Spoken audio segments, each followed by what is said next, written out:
अस्सलाम वालेकुम। उम्मीद है जी आप लोग खैरियत से होंगे।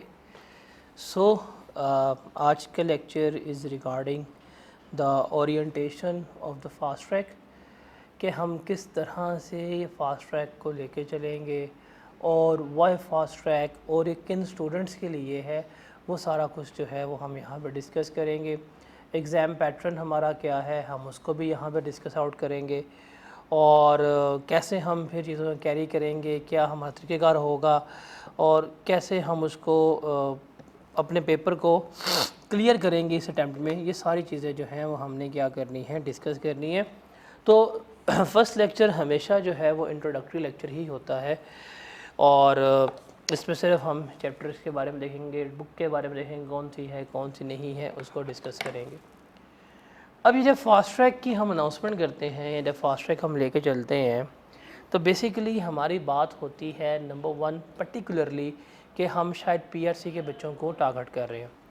हालांकि ये जो फास्ट ट्रैक हमारा है, इसकी जो रेलेवेंट ऑडियंस है वो पीआरसी के स्टूडेंट्स भी हैं जिन्होंने भी फ्रेशली क्वालिफाई कर लिया PRC, but now they are appearing in the August attempt and they wanted के वो लेक्चर्स लें जो डेली बेस पे हों, अपडेटेड हों, तो उनके लिए भी है। प्लस वो तमाम ओल्ड कैफ के स्टूडेंट्स जिन्होंने अभी तक टेक्स्ट कंटिन्यू नहीं किया, जो वेट कर रहे थे कि कोई मौज़ा होगा और हम कर लेंगे, तो उनके लिए भी है।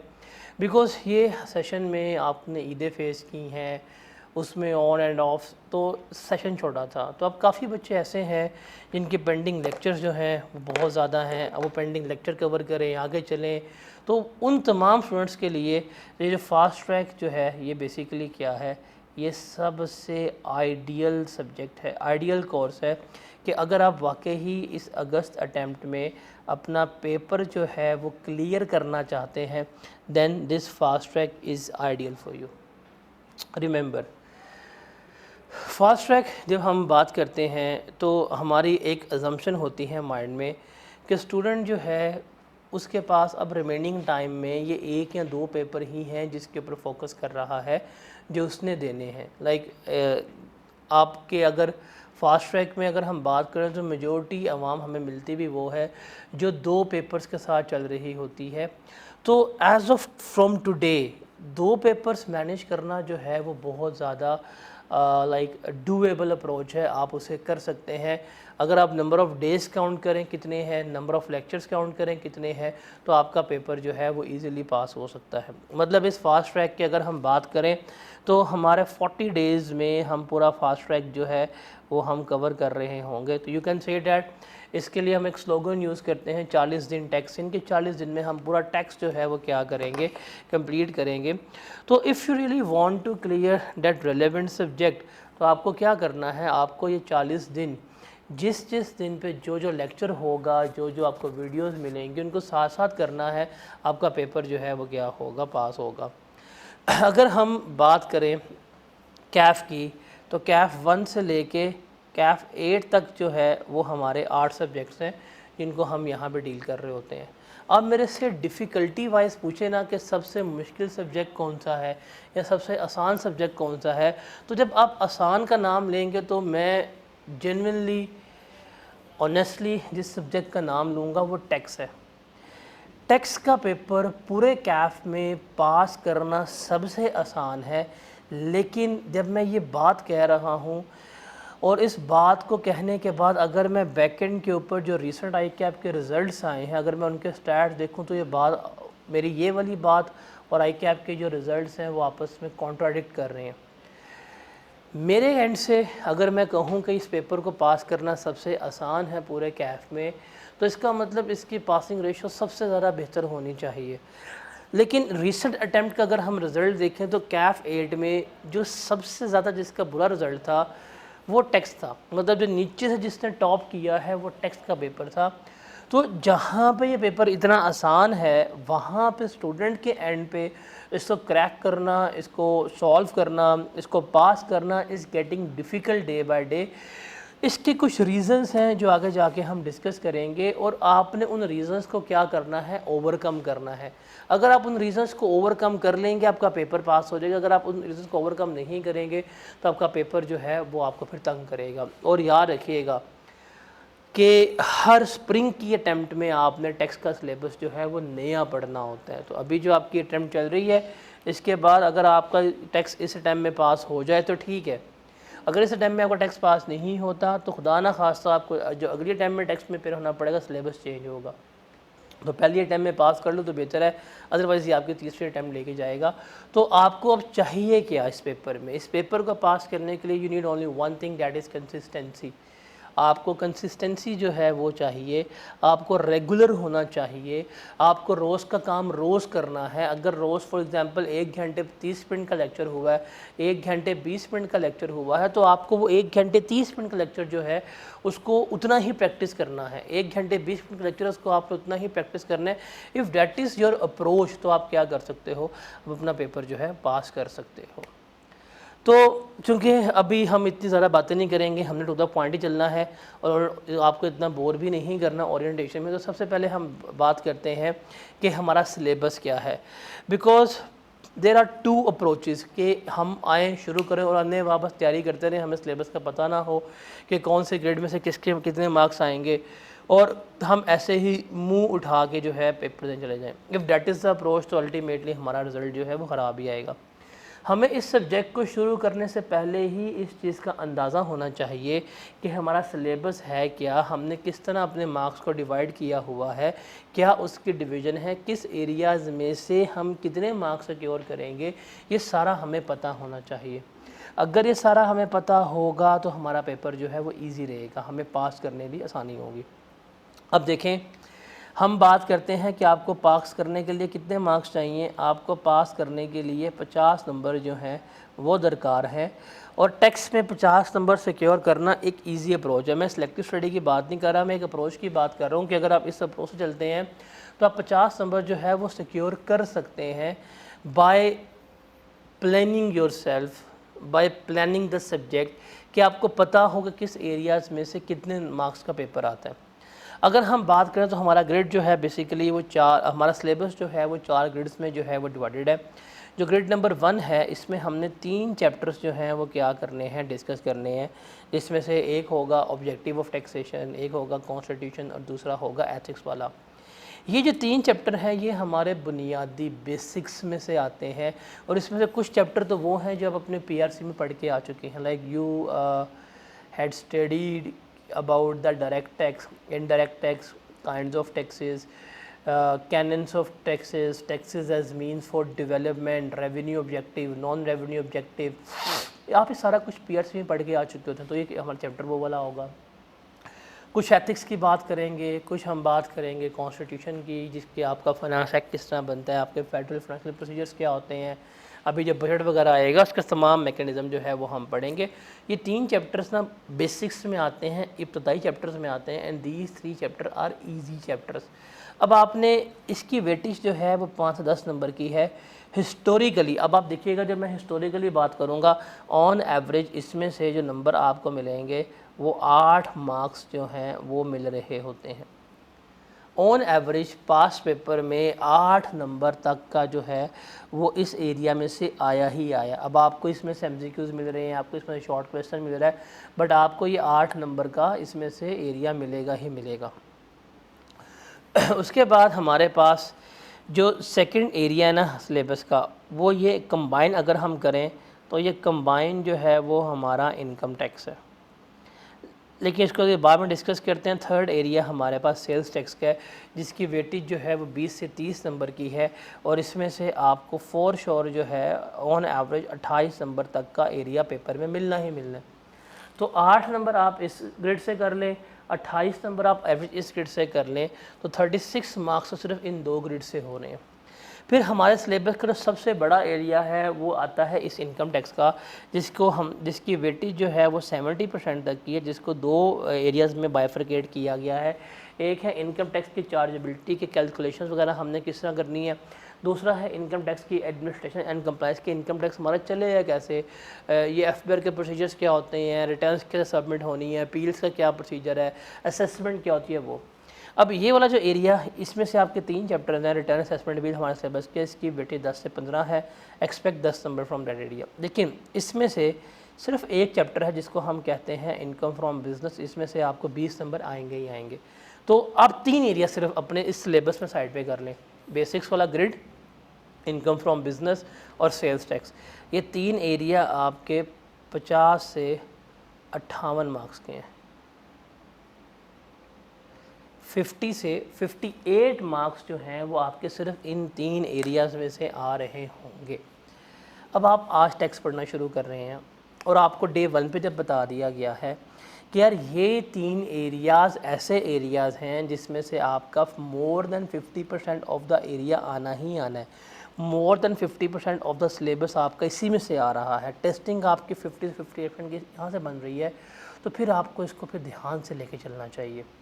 आप जब भी किसी ऐसे बच्चे से मिलें जिसका पेपर फेल हुआ है, तो अगर आप उसको डिस्कस करें, अगर आप उससे पूछें, उसकी रीज़न्स ऑफ फेलियर जानने की बात करें, और वो अगर आपको बिल्कुल ईमानदारी से बात करे ना, वो कोई किसी किस्म का अगर झूठ ना बोले, तो उसके पेपर की रीज़न्स में यही होगा, या तो उसका सेल्स टैक्स वीक था या तो उसका बिज़नेस वीक था।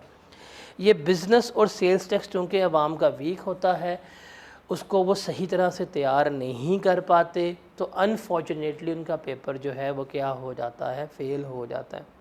तो sir the thing is that कि जो बच्चा फेल हुआ है टैक्स में, आप अगर आप देखें 99.9% बच्चों ने जिस एरिया में स्ट्रगल किया है वो बिज़नेस है या तो वो आपका सेल्स टैक्स है। ये क्यों बता रहा हूँ कि बिकॉज़ अगर आप तैयारी कर रहे हैं और अब आप फास्ट ट्रैक वाले मोड में आ गए हैं, और इस फास्ट ट्रैक वाले मोड में भी अगर आपको नहीं पता कि किस एरिया में से कितनी वेटेज है, किस एरिया में से कितने मार्क्स आएंगे, तो आप अनफॉर्चुनेटली स्ट्रगल ही करते रहेंगे, सफ़र ही करते रहेंगे। तो इस चीज़ से बचना है, सफ़रिंग का मज़ा नहीं आएगा, फिर सफ़रिंग जो है वो बड़ी आपके लिए दर्दनाक हो जानी है। तो बेटर थोड़ा सा प्लान होके चलना है आपने। तो ये है हमारे पास सिलेबस। अब ज़रा हम जाते हैं, मैं आपको साथ ना इसका मॉडल पेपर भी डिस्कस करता हूँ थोड़ा सा, ताकि आपको आइडिया हो कि हमारा पेपर आना कैसे है, हमारा पेपर बनना कैसे है, उसको भी हम ज़रा यहाँ पे डिस्कस करते हैं मॉडल पेपर। इस मॉडल पेपर की अगर हम बात करें तो आपको नज़र आ रहा होगा स्क्रीन के ऊपर, आपके 8 क्वेश्चन आएंगे इस पेपर में, जिसने बता दी आपको 3 घंटे 15 मिनट का पेपर होगा। क्वेश्चन नंबर 1 जो है वो MCQs के बारे में होगा। जब आपको आंसर स्क्रिप्ट मिलेगा, उस आंसर स्क्रिप्ट में बबल्स का पोर्शन होगा, वहाँ पे आपने बबल फिल करने होंगे।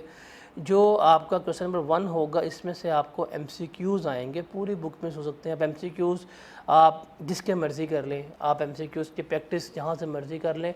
इट डिपेंड्स अपॉन ICAP कि वो वहाँ से कहाँ से पूछेगा। MCQs की तैयारी हमेशा होगी जब आप कंसेप्चुअली स्ट्रॉन्ग होंगे। अगर आप कंसेप्चुअली बहुत ज़्यादा स्ट्रॉन्ग हैं तो आपके MCQs जो हैं वो निकल जाएंगे।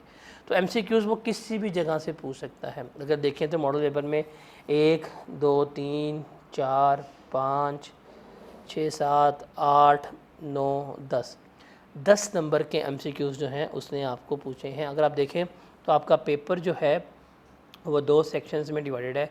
सेक्शन नंबर ए जिसकी वेटेज 60 से 70 मार्क्स है, सेक्शन नंबर बी जिसकी वेटेज जो है वो 30 से 40 मार्क्स है। सेक्शन नंबर ए जो है that is related to short questions, section number B जो है that is related to long question. अब सेक्शन नंबर ए में सबसे पहला सवाल आपको मिलना है MCQs का।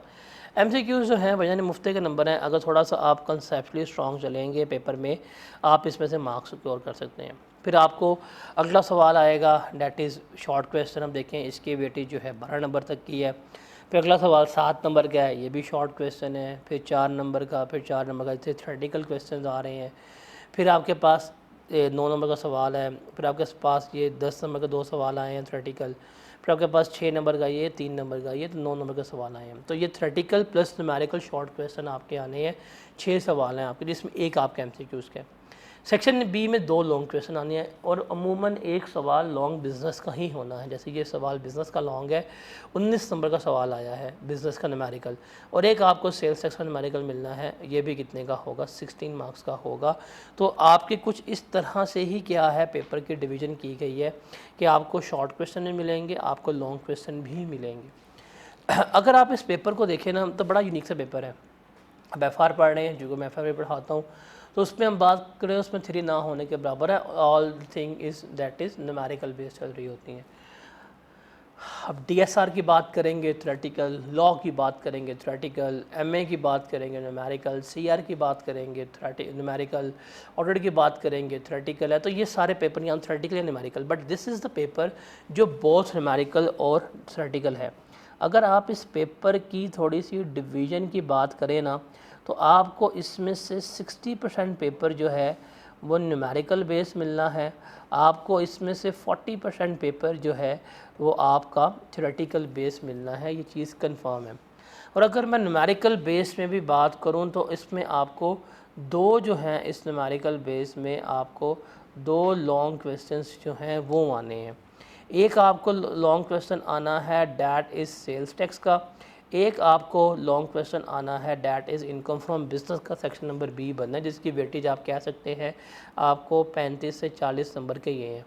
इसके अलावा आपको मिनिमम 2 शॉर्ट क्वेश्चन भी न्यूमेरिकल मिनिमम आएंगे, 3 भी हो सकते हैं।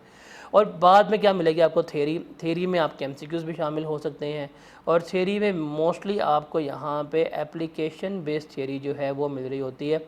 एप्लीकेशन बेस्ड थ्योरी का मतलब होता है आपकी केस स्टडीज़ में डाटा नहीं होता, केस स्टडी उसमें हम बात कर रहे हैं, और नॉलेज बेस है। अब आप देखें ये आपका सिलेबस की पेपर में डिवीज़न है।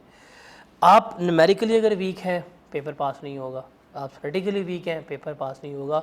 तो इस पेपर को आपको numerically as well as theoretically both end से क्या करना पड़ेगा, लेकर चलना पड़ेगा। बोथ एंड से आपको जो है वो क्या होगा, लेकर चलना पड़ेगा। अगर आप बोथ एंड से तैयार हैं, बोथ एंड से लेकर चलते हैं, आपके लिए जो है वो कहानी आसान हो जाएगी। अगर आप नहीं तो आपके लिए फिर जो है वो क्या होगी, मुश्किलात जो है वो बढ़ती जाएंगी। तो इस पेपर को बोथ एंड से आपने क्या करना है, तैयार करना है। बुक हमारी ये वाली इस्तेमाल होगी बिकॉज मेरे हर लेक्चर जो स्लाइड्स पे हैं वो इस बुक से है, बुक से नोट्स की फॉर्म में है। तो बुक आपने ये लेनी है, इसमें से आपने लेके चलना है।